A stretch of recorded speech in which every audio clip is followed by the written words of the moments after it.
Assalamualaikum warahmatullahi wabarakatuh.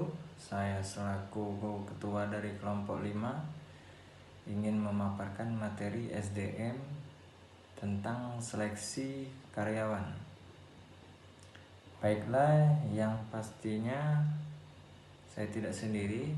Saya akan ditemani oleh teman-teman saya yang ingin memaparkan materi tersebut. Assalamualaikum warahmatullahi wabarakatuh. Perkenalkan, nama saya Septrian Ananda, NIM 1812200031. Definisi karyawan. Karyawan adalah kekayaan atau aset utama dari setiap perusahaan.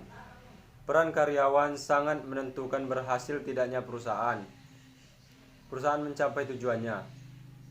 Perusahaan harus selalu berusaha untuk memperoleh dan menempatkan karyawan yang kualitatif pada setiap jabatan dan pekerjaan supaya pelaksanaan yang lebih daya guna dan serta berhasil guna. Baiklah, nama saya Satria Wibowo. Saya akan melanjutkan memaparkan materi dari teman saya sebelumnya tentang prolog. Untuk bisa mendapatkan karyawan yang qualified, organisasi atau perusahaan harus menggunakan cara ketika proses perekrutan. Setelah proses penarikan sumber daya manusia sebagai calon karyawan selesai, maka proses selanjutnya adalah proses seleksi dan penempatan terhadap calon karyawan tersebut. Untuk memproses hasil seleksi tepat perlu mempertimbangkan tiga masukan penting, yakni analisis jabatan, rencana sumber daya manusia, dan penarikan. Assalamualaikum warahmatullahi wabarakatuh. Perkenalkan, nama saya Dea Rahmadini, NIM 181220040. Saya akan menjelaskan materi tentang definisi seleksi. Seleksi adalah suatu kegiatan pemilihan dan penentuan pelamar yang diterima atau ditolak untuk menjadi karyawan di suatu perusahaan. Seleksi ini didasarkan kepada spesifikasi tertentu dari setiap perusahaan. Assalamualaikum warahmatullahi wabarakatuh. Perkenalkan, nama saya Saputri Agustin, NIM 1812200013. Di sini saya akan melanjutkan presentasi dari teman saya. Langsung saja kita mulai presentasinya. Tujuan seleksi yang pertama, mendapatkan karyawan terampil dan bersemangat dalam bekerja. Yang kedua, mendapatkan karyawan yang cakep dan penempatan yang tepat. Yang ketiga, mendapatkan karyawan inovatif dan bertanggung jawab. Yang keempat, mendapatkan karyawan yang loyal dan berdedikasi tinggi. Yang kelima, mendapatkan karyawan yang qualified dan potensial. Keenam, mendapatkan karyawan yang bekerja secara mandiri. Yang ketujuh, mengurangi tingkat absensi dan turun over karyawan. Yang kedelapan, mendapatkan karyawan yang jujur dan berdisiplin. Yang kesembilan, mendapatkan karyawan yang dapat bekerja sama. Yang ke-10, mendapatkan karyawan yang dramatis dan kreatif.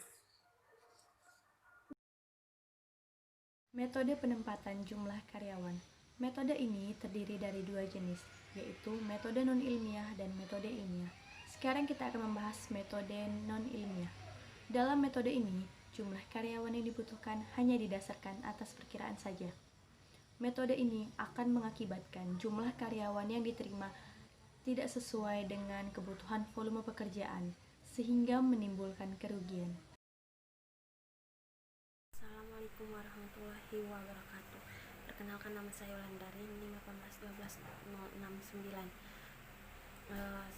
Di sini saya akan mempresentasikan cara seleksi karyawan. Seleksi karyawan di sini yang berdasarkan kepada kriteria standarnya dan kebutuhan nyata pekerjaan dan jabatan, tetapi hanya didasarkan kepada perkiraan dan pengalaman saja.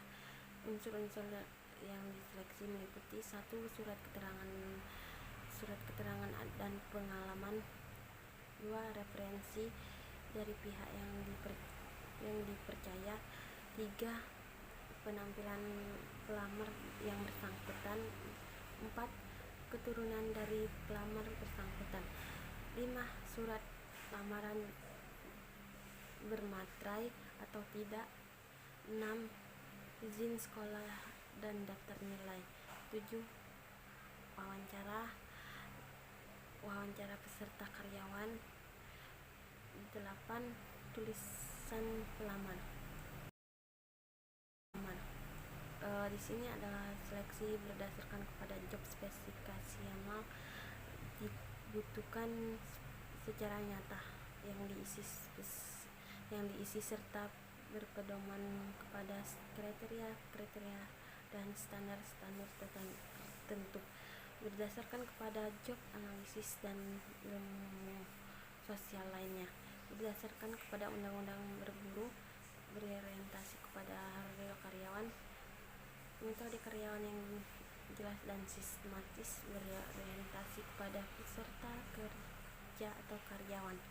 Baiklah, itu saja yang saya dapat sampaikan. Assalamualaikum warahmatullahi wabarakatuh.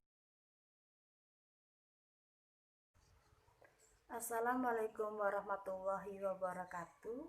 Perkenalkan, nama saya Saputri Agustin, NIM 18122013. Di sini saya akan melanjutkan presentasi dari teman saya. Langsung saja kita mulai presentasinya. Yang saya akan jelaskan tentang langkah dasar proses seleksi menetapkan kriteria yang diinginkan. Yang pertama, memilih berbagai prediktor, ragam informasi yang diperlukan untuk melakukan seleksi, dan teknik-teknik penilaian. Yang kedua, menentukan waktu yang tepat untuk mengukur setiap prediktor. Yang ketiga, mengolah informasi yang berkumpul dan mengambil keputusan seleksi. Itu saja yang dapat saya sampaikan. Saya akhiri. Wassalamualaikum warahmatullahi wabarakatuh. Terima kasih. Baiklah, di sini saya akan menyebutkan isi dari kualifikasi seleksi. Yang pertama ada umur, yang kedua keahlian, yang ketiga kesehatan fisik, yang keempat pendidikan, yang kelima jenis kelamin, yang keenam tampang, yang ketujuh bakat, yang kedelapan temperamen, yang 9 karakter, 10 pengalaman kerja, ke-11 kerjasama, ke-12 kejujuran, yang ke-13 kedisiplinan, ke-14 inisiatif dan kreatif. Jenis-jenis tes kerja. Jenis-jenis tes kerja ini terdiri dari tes psikologi, tes pengetahuan, tes kinerja, dan tes sikap. Tes psikologi yaitu mengukur kepribadian, logika nalar, dan kreativitas. Tes pengetahuan yaitu mengukur kemampuan verbal, spasial, numerik, dan kepemimpinan. Mengukur kemampuan verbal berfungsi untuk mengukur kecakapan dan kemampuan berbahasa seseorang baik secara lisan maupun tulisan. Mengukur kemampuan visual atau spasial merupakan kemampuan untuk memanipulasi gambaran 2 dan 3 dimensional secara mental. Mengukur kemampuan numerik berfungsi untuk mengukur kemampuan seseorang di bidang angka. Kepemimpinan berfungsi untuk mengetahui indikator seorang pemimpin yang berguna bagi organisasi perusahaan. Tes kinerja yaitu mengukur koordinasi fisik, visualisasi ruangan, kemampuan bekerja dengan angka dan nama, dan pemenuhan tuntutan kerja.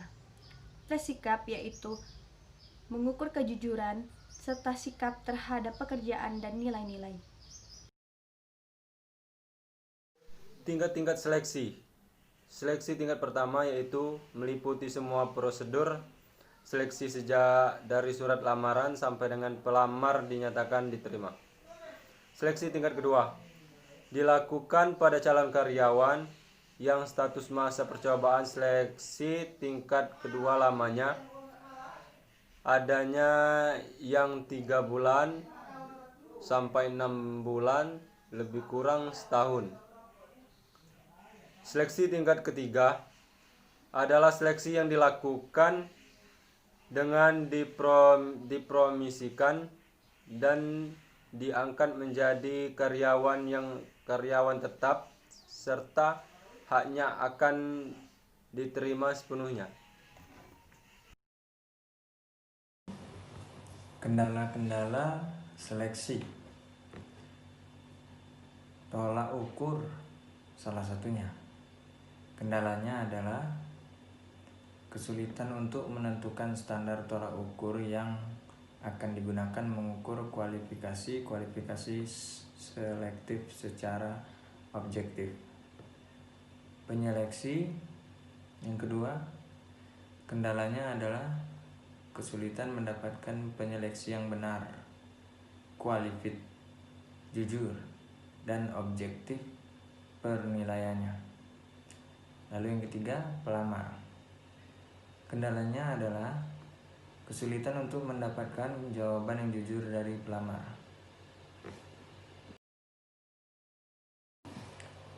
Baiklah, itulah materi SDM yang dapat kami paparkan dari kelompok 5. Kami harap dapat diterima.